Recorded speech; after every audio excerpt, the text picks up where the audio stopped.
জলে জলে আগুন কি ভাই, জ্বলেনি ভাই? জলে খালি।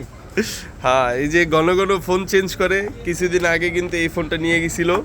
এটা হচ্ছে রেডমি নোট 14। এটা হচ্ছে 8256 অফিসিয়াল একটা মোবাইল। এখন এটা চেঞ্জ কইরা কোনটা নিতেছেন? টেকনো। Techno Camon 40। এই ফোনটা একেবারেই নতুন, মানে মাত্র 20-25 দিন ইউজ করে, একেবারেই নতুন কন্ডিশন। এই ফোনটা আজকে নিলেন কয় টাকা দিয়ে ভাই?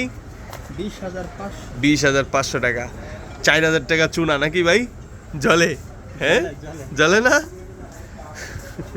আসলে বিষয়টা হচ্ছে কি, আপনি চাইলে কিন্তু প্রত্যেক মাসে মাসে 2 মাস 3 মাস 4 মাস 5 মাস চালায়া আমাদের কাছে ফোন এক্সচেঞ্জ করে আবার নিতে পারবেন। তেমন লস হবে না। একটা নতুন ফোন কিনে যদি ফোনটা বিক্রি করা হয় তাহলে কিন্তু মোটামুটি 8 থেকে 10,000 টাকা লস হয়ে যায় একটা কাস্টমারের।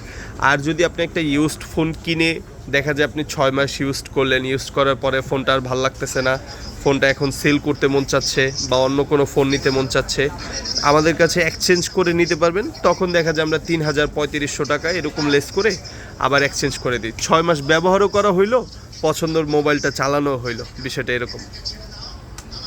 ঠিক আছে।